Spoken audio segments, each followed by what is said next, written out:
Söylənildi əslində BMT bütün tarixi boyu hələ böyük bir nailiyyət əldə edə bilməyən bir qurum kimi yadda qalıb. Biz vidalaşmırıq BMT ilə, nə də ki onu tarixə atmırıq, amma faktik olaraq yalnız bax bu dediyimiz görüşlər və yaxud da mesajların verildiyi məkana çevrilibdir. Faktik olaraq Təhlükəsizlik Şurasının qərarlarının effektsizliyi, bax bu model, dəyişilmə modeli mümkündürmü?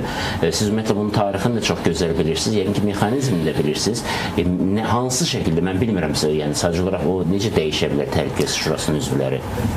Mən ilk çıxışımda söylədim ki, ümumiyyətlə İkinci Dünya Müharibəsinin nəticəsi və qalib dövlətlərin deməli, icad etdikləri bir qurumdur ki, necə edək ki, bundan sonra daha dünyada İkinci Dünya Müharibəsi kimi müharibələr olmasın.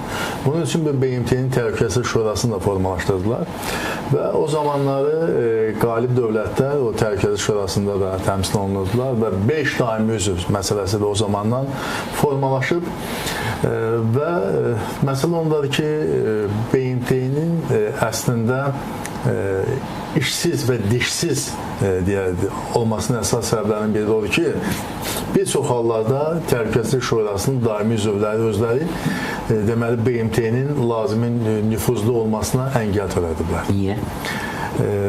Burada geosiyasi maraqlar ön plana keçib. Məsələn, 2003-cü ilin mart ayının 19-dan 20-sinə keçən gecə Birləşmiş Ştatlar artıq İraqa Səddam Hüseyn rejiminə qarşı müharibəyə başladı.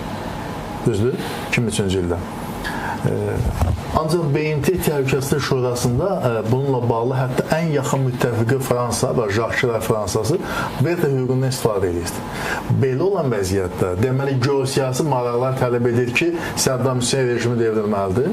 Amma bir yandan da BMT-də artıq veto ilə hədələnir. Və hətta müttəfiqi belə hədələyir. Rusiya o yandan deməli təhdid göstərir. Belə olan vəziyyətdə ümumiyyətlə BMT-də müzakirələri dayandırır. Heç bir müzakirə olmadan qərarı özü qəbul edir və 19-dan 20-sinə keçən gecə zərbə endirir.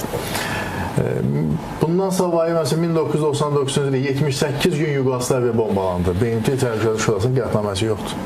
Amma 2011-ci ildə Liviyada Müəmmər Qəddafi rejimi əleyhinə hərbi əməliyyatdan başlanması ilə bağlı BMT Təhlükəsizlik Şurası qətnamə qəbul etdi və legitim əsasda artıq qətnamə də var və müharibəyə başladılar və bu rejim devrildi.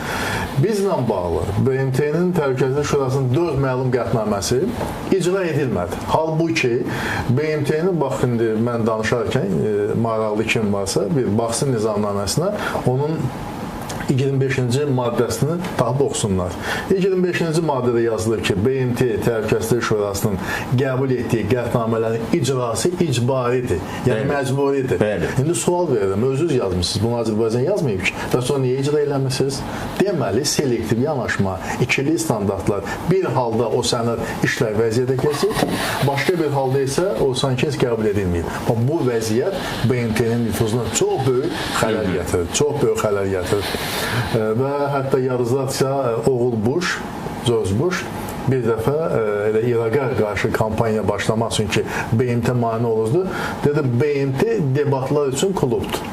Debat aparmaq üçün klubdur. Yəni bu səviyyə endirmişdir. Bax, həmin BMT ilə bir üzrə qalmışıq.